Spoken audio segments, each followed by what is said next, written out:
Welcome to the Motivational Medium podcast. I'm Anne-Marie Lord, a psychic medium, author, and the founder of the Motivational Medium Academy. On this podcast, we'll explore intriguing topics such as mediumship, psychic abilities, and the amazing idea that we all have intuition within us. Whether you're a believer, skeptic, or somewhere in between, get ready to unlock your extraordinary potential as we discover the supernatural world together.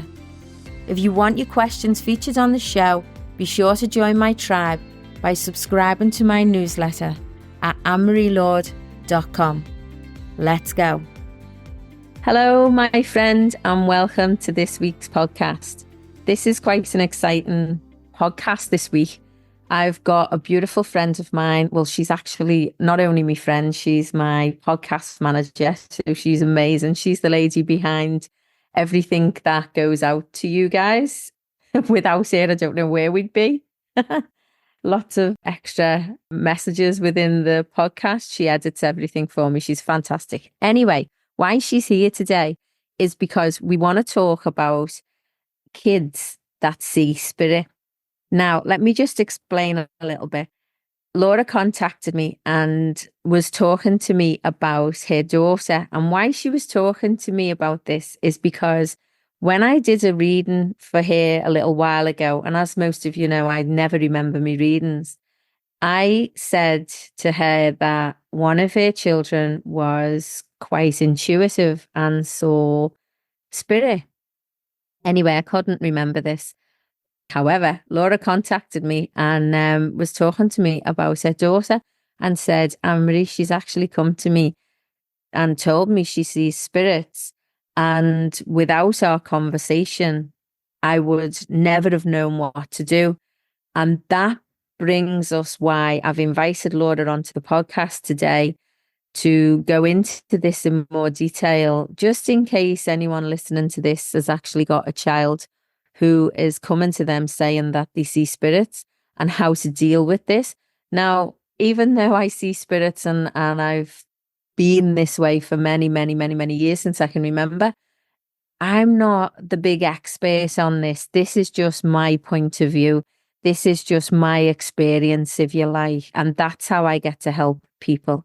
Let me welcome and introduce Laura. Welcome, Laura. Thank you. Thanks for having me on the show today.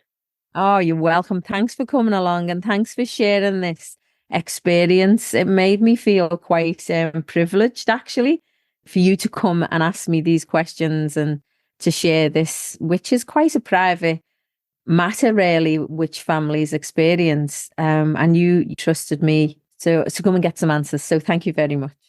So give me a little bit of background, if you will, on what was happening and what was going on, if you don't mind. And I can jump in and give you some guidance.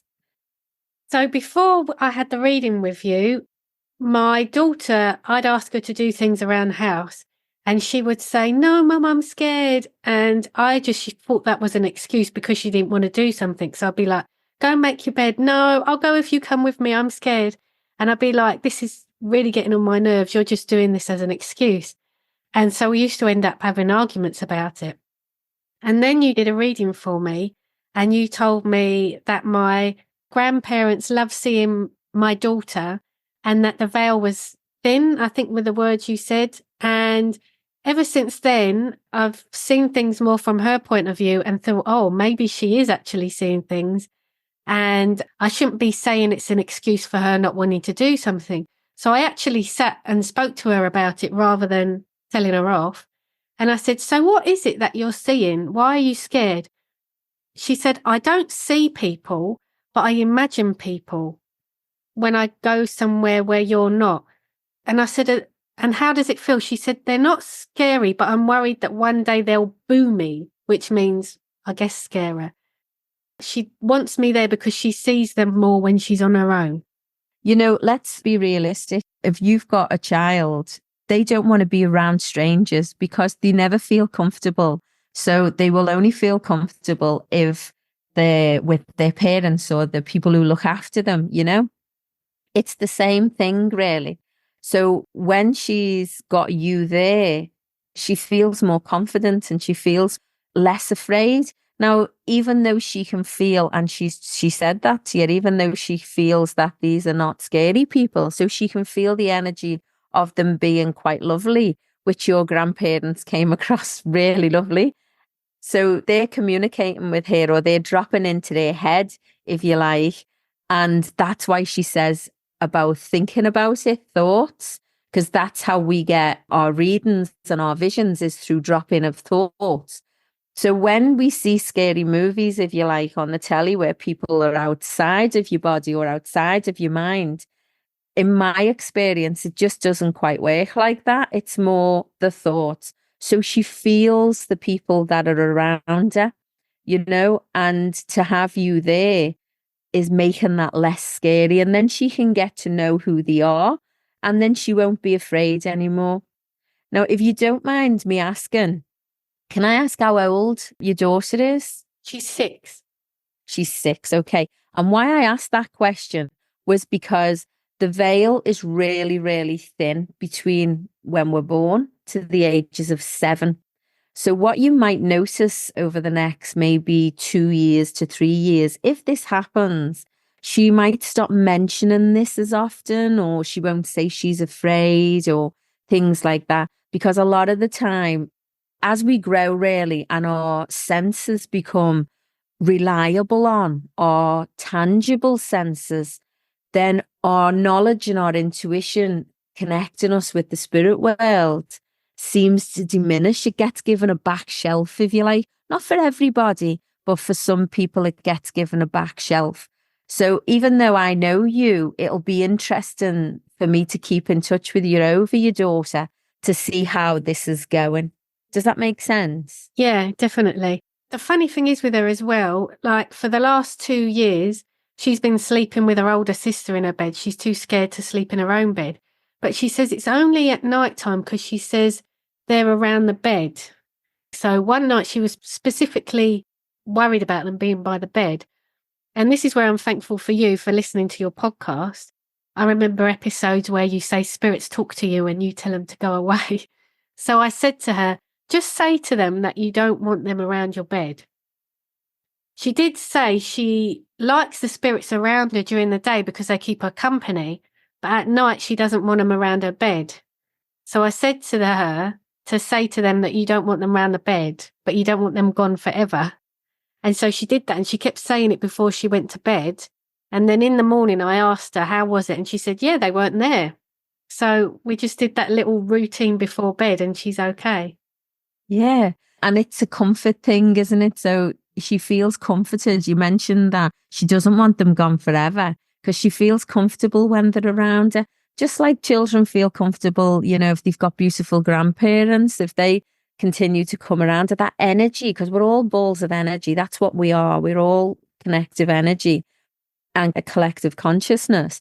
So that energy is still the same, beautiful as what it was when they were in the physical form, so that lovely energy that she's feeling from grandparents and from loved ones that have passed over, she still feels that. And she's like, oh, but hang on a minute. I don't actually want them to go totally, you know? So whether or not she will keep hold of them forever, we'll wait and see. We'll walk this path and wait and see. But can I just touch upon, you said, we have got control over this. Well, the majority of the time we have control over this. So to tell them to maybe step back, I need to sleep now, or, I need to work in school with my schoolwork now, or, I want to play with my friends now. These things that we can actually ask spirit to do. And don't forget, you're dealing with spirits who love them and who are connected with them. So the majority of the time, they will step back and let them get on with their own life. And in my experience, they seem to step back and step back and step back and step back until we don't see them anymore, until when we're older and we make that choice of when we want to see them again.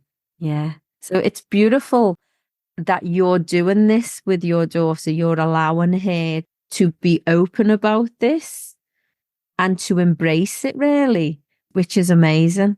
And I think that's what everyone should do. Yeah, well, I might not have if I hadn't met you. So I'm thankful for you for that. But yeah, when I've mentioned it to other people, they've said, oh, has she hit her head? Something like that. So I don't know. Maybe I would have thought that some time ago, but now you've opened me up to realise that there might be something in it and I shouldn't just dismiss what she's saying just because she's a young child. Yeah. And that's interesting. You say that about, has she banged her head or has she got a high temperature? Like this was one of the things that I used to get when I was a kid, because I used to see like spirals energies outside of my body. And it was usually when I wasn't well. I usually felt really comforted when I wasn't well. Anyway, the thing about, have we got a temperature or have they banged the head? What we've got to do is we've got to respect people trying to make things normal. That's what we do. We try to normalize everything within life because sometimes it's just too hard to think that there might be something else, or it's just too outside our scope of vision, if you like. And that's okay because that's what makes this world so special is that everybody is different, you know? So to respect that, like I respect my mum and dad and my parents and that, they were brought up in real Catholic environment. So for me to say I could feel and see spirits would have been massively, massively frowned upon. So I just didn't say anything, and that's fine. But that's the way we are brought up. That's the cultures and the environment that people are brought up in. But what I'm very grateful for is in this day and age, in the generation that we're growing up in at the moment, people are becoming more open to this side of spirituality, if you like. They're becoming more acceptable of it. So that for me is hugely beneficial for our beautiful children that are coming into the world. And the veil is very thin in the beginning.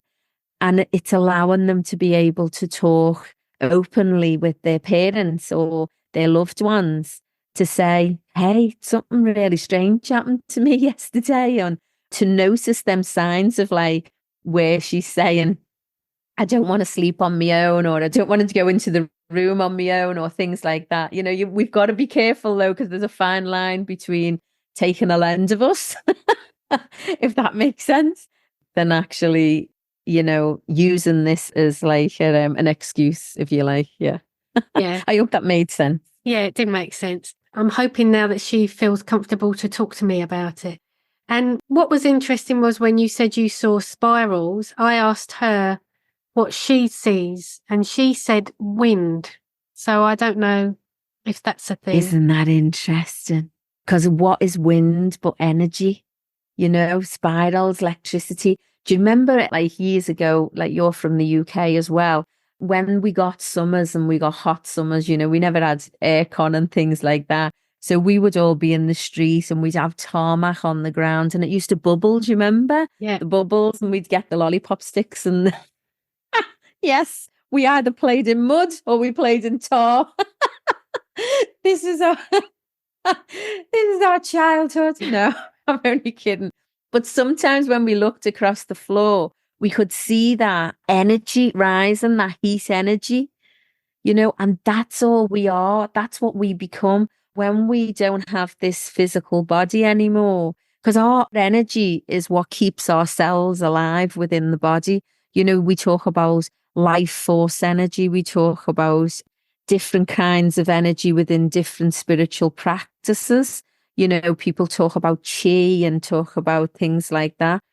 And what we are is energy balls of energy. So if you imagine the earth body or the tangible body, when it breaks down and it becomes the end of its time on this earth, if you like, then our energy, this is my belief. So, I can't enforce this on anyone, which I would never do.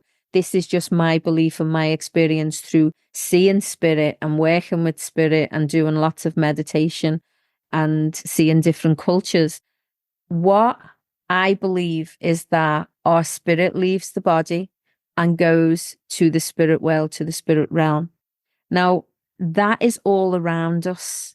People think about heaven as being above and I believe it's everywhere. I believe spirit is within our energy field all the time. They're probably here now as I'm sitting talking to you. It's just that I'm switched off from that for today because I'm not doing readings today. But I believe that they're all around us constantly. I know they're all around us constantly.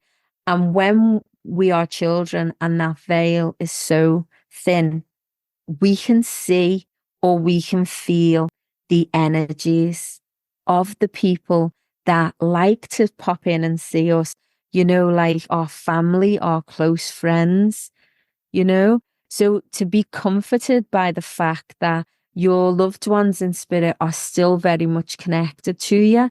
They still like to come in. They still like to see what's going on. I've had spirits come in when I've been doing readings and they come in my office and it's like they'll take a seat on the chair in the corner and it's like, are we having a cup of tea? And it's just like they're coming in to have a chat, It's very relaxed. It's quite funny. But getting back to children, they feel that. They feel the energy of the people that love them. So please, if anyone is listening to this, and I'll let Laura speak as well as how she looks after this or how deals with this. But from my experience, if you've got a child who is going through this, please be honest with them. Please sit them down and let them speak. It can be a very frightening time if someone says to you, no, it's your imagination, or no, there's something going on, or, it can be very scary time. But you as the closest loved one, if you, your husband, your wife, your mom, your dad, your auntie, whoever takes care of these children, then do it openly and honestly. Let them talk about it. Let them tell you what they see. And then you can sit and walk this journey together. If that's a bit of a controversy, isn't it? You can sit and walk this journey together. So you can walk this journey together and it will bring lots of comfort and peace to both you and your child. Have you got anything to say about this, Laura?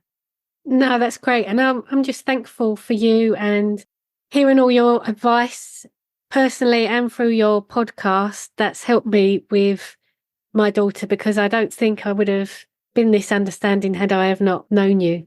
And you know what? That's good. And I'm so grateful that you're honest about this because lots of people are the same. How do I deal with this? This is out of my scope of like vision. Maybe she has hurt her head. Maybe she has got a temperature brew and maybe she's got something going on. So it's out of some people's scope of view. And that's okay. Please don't beat yourself up about that. Anybody listening to this as well. It's the norm. It's your norm.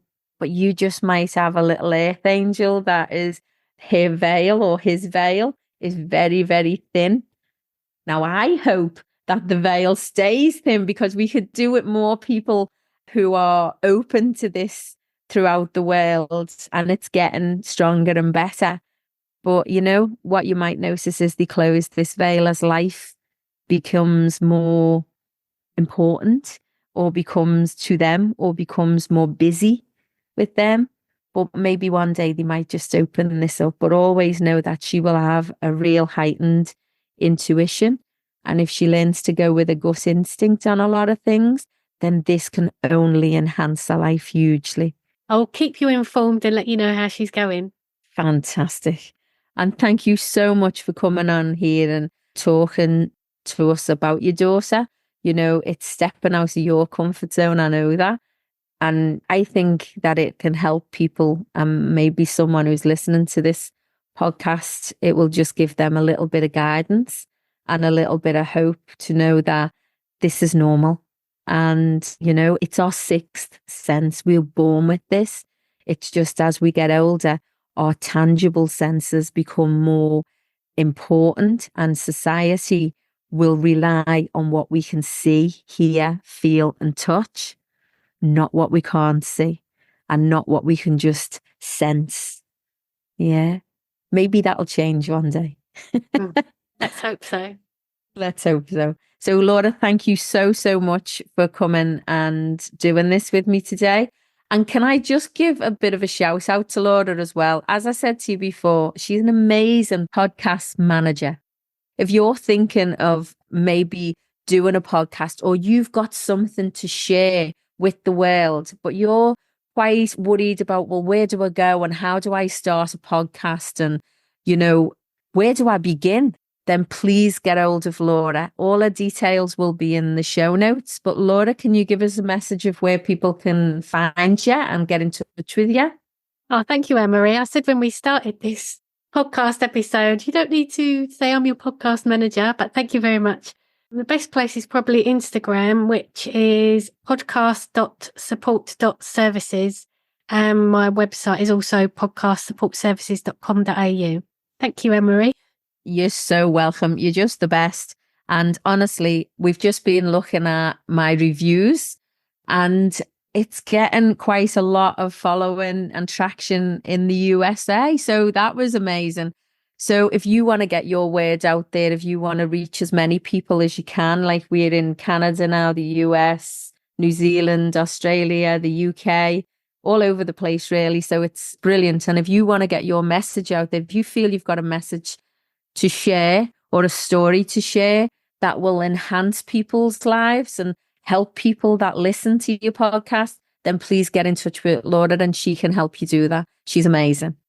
Anyway, thank you for listening to this week's podcast.